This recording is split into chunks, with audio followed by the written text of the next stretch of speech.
आज की स्ट्रेटेजी को बेहतर तरीके से समझने के लिए सबसे पहले हम यहाँ पे इंडिकेटर सेक्शन में आएंगे और यहाँ पर हम लोग लिखने वाले हैं, इसको थोड़ा आप ध्यान से देखिएगा, रेंज फिल्टर।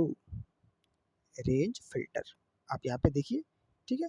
रेंज फिल्टर सबसे पहला वाला, इसको हम सिलेक्ट कर लेंगे।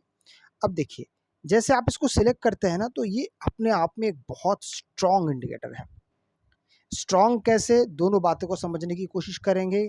किस सिनेरियो पे हम एंट्री कर सकते, किस सिनेरियो पे हमको एंट्री नहीं करनी है, कब हमको बाहर निकलना है, कब एंट्री करना है, दोनों बातों को हम यहाँ पे पूरी तरीके से महत्व देंगे।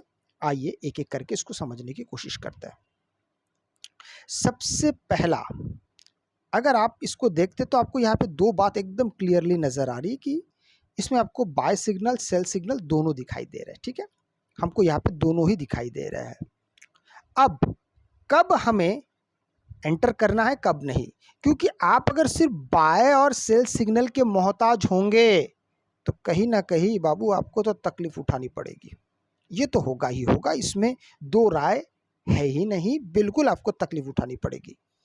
क्योंकि बाजार में इस प्रकार के बाय सेल सिग्नल के तो ढेर पड़े हैं, होलसेल में बिकता है बाय और सेल सिग्नल के इंडिकेटर्स।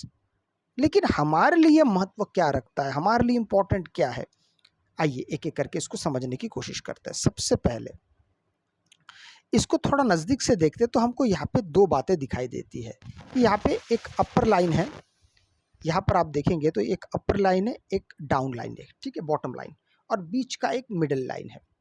हमें दोनों की आवश्यकता है, अपर लाइन यानी रेजिस्टेंस और नीचे का लाइन बॉटम लाइन। इसको थोड़ा सा और सटीकता के साथ हम इसको ले जाएंगे आगे की तरफ। इसके लिए हमको और एक इंडिकेटर की ज़रूरत पड़ेगी, जो हमेशा आपके काम में आता है, जिसको हम कहते हैं TMA, TMA centred bands indicator, ठीक है। इसको हमने लगा लिया है। अब थोड़ा इसके सेटिंग्स में हम जाएंगे, क्योंकि 1 मिनट टाइम फ्रेम पे है तो 12 है, इस 12 को हम 30 कर देंगे, और नीचे 2 है, 2 को हम कर देंगे 1.2। याद रखिएगा, ये जो वैल्यू है ना, कई महीनों के बाद ये नंबर समझ में आता है, क्योंकि इसमें तो आप ये 30 है, 30 को आप 40 कर सकते हैं, 50, 100, 200, 400, और नीचे 1.2 है, उसको 3, 4, 5, 10 आप जितना भी करिए। मैं सब करके देख चुका हूँ, कई महीने मैंने इस पर लगाया, और बाद में ये समझ में आया टाइम फ्रेम के हिसाब से, अलग अलग टाइम फ्रेम का अलग अलग वैल्यू है। 1 मिनट टाइम फ्रेम पे सबसे अच्छा यही कॉम्बिनेशन ज़्यादा बेहतर काम करता है। अच्छा, एक चीज़ तो हटाना रह गया, स्टाइल में हम जाएंगे और इसको बंद कर देंगे। चलिए, हमने इसको बंद कर दिया है। अब हमारे लिए क्या इंपॉर्टेंट है उसको एक बार देखते हैं। यहां पर थोड़ा सा मैं आपका ध्यान चाहूंगा कि जैसे ही आप यहाँ पे देखते हैं कि यहाँ पे बाय सिग्नल आया है, ठीक है, बाय सिग्नल कहाँ पे आया है, इस बॉटम लाइन पे।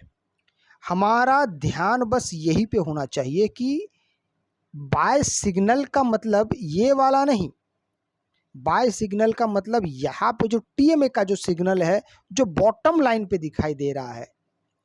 मैं आपको दिखाता हूँ थोड़ा बड़ा करके, देखिए ये बॉटम लाइन है, दिख गया आपको बॉटम लाइन, और यहीं पे आपको टीएमए का सिग्नल दिखाई दे रहा है।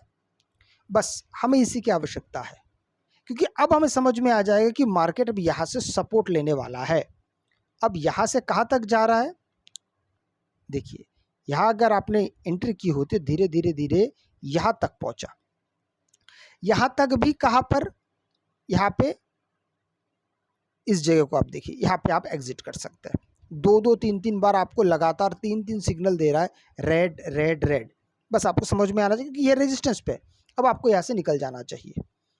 अब इसका विपरीत, आप अगर यही से एंट्री करते हैं तो मार्केट धीरे धीरे धीरे यहाँ तक आया, ठीक है, सपोर्ट तक आया, सपोर्ट तक आ चुका है। लेकिन अब यहाँ पे सिग्नल मिल रहा है कि आपको सेल साइड में नहीं, तो आप यहाँ पे बाय साइड में एंट्री नहीं करेंगे, क्योंकि हमको सपोर्ट पे सिग्नल नहीं मिले। दोबारा फिर से हमको यहाँ पे फिर से रेजिस्टेंस के पास हमको सिग्नल, याद रखिएगा, और ये बिल्कुल ऐसा नहीं कि ये लेट काम करता है, नहीं, बिल्कुल भी नहीं, ये बिल्कुल मार्केट के टाइम के अनुसार काम करता है। मैं अगर आपको थोड़ा सा इसके करंट मार्केट का भी अगर मैं आपको दिखा दूँ तो ये देखिए, ये बिल्कुल भी लैग नहीं करता ये वाला इंडिकेटर।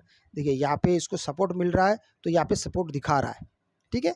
यहाँ से होता हुआ अब नया एक यहाँ पे सपोर्ट बनाने की कोशिश कर रहा है मार्केट। किस चीज़ का, यहाँ पे आप देखिए ये थर्ड लाइन है, ठीक है, थर्ड लाइन गुजर रहा है यहाँ से, ये मिडिल लाइन है, ये फर्स्ट लाइन है। तो यहाँ पे हम प्राइस एक्शन ढूंढेंगे जब मार्केट यहाँ पे पूरा तरीके से, जैसे ये वाला ग्रीन कलर का कैंडल है और बाकी जो दो है, आप चाहे तो इन कैंडल्स के कलर को भी बदल सकते हैं। आइए एक बार मैं देखता हूँ अगर कैंडल्स के कलर हमको बदलते हुए अगर दिखते हैं तो, जैसे वो वाइट और ब्लू है, ठीक है, तो यहाँ पे स्टाइल में आएंगे, कलर आपको दिखाई दे रहा है, तो रेंज फिल्टर के कलर को अगर मैं बंद कर देता हूँ, कोई फ़र्क पड़ा है? अच्छा, यहाँ पे बार कलर्स को मैं बंद कर देता हूँ, ठीक है, बार कलर्स को बंद करके, अच्छा रेंज फिल्टर के कलर को मैं रखता हूँ, बार कलर्स को सिर्फ बंद कर देता हूँ, तो आपको समझने के लिए थोड़ा सा ज़्यादा आसानी हो जाएगा। अच्छा, इसके अगर आप जो 3 लाइन है उन लाइनों को क्या, हाँ ये तीनों लाइनों को मोटा किया जा सकता है, गहरा भी किया जा सकता है, वो आपकी मर्जी है, ठीक है। इसको भी आप थोड़ा सा गहरा कर सकते हैं, ये गहरा कर दिया हमने, थोड़ा सा डार्क कर दिया, नीचे वाला लाइन इसको भी थोड़ा सा डार्क कर देते ताकि ज़्यादा विजिबिलिटी हमारे लिए बनी रहे। अब देखिए, अब थोड़ा ज़्यादा विजिबल दिख रहा है ना, अब थोड़ा ज़्यादा विजिबल दिख रहा है। अब आप इसके हिसाब से, जैसे मान लीजिए ये रेजिस्टेंस पे पहुंचा, अब यहाँ पे आपने एंट्री ले लिया, अब मार्केट धीरे धीरे नीचे आ रहा है, सपोर्ट पे आया है, लेकिन यहाँ पे कोई भी प्राइस एक्शन बन रहा है कॉल साइड में नहीं, तो आप आराम से बैठ जाइए, आने दीजिए मार्केट को और नीचे, आपका ही फायदा। अगर आपको वीडियो अच्छा लगे तो लाइक से सब्सक्राइब जरूर कीजिएगा। आपसे मैं अगले वीडियो मिलता हूं, तब तक के लिए जय हिंद।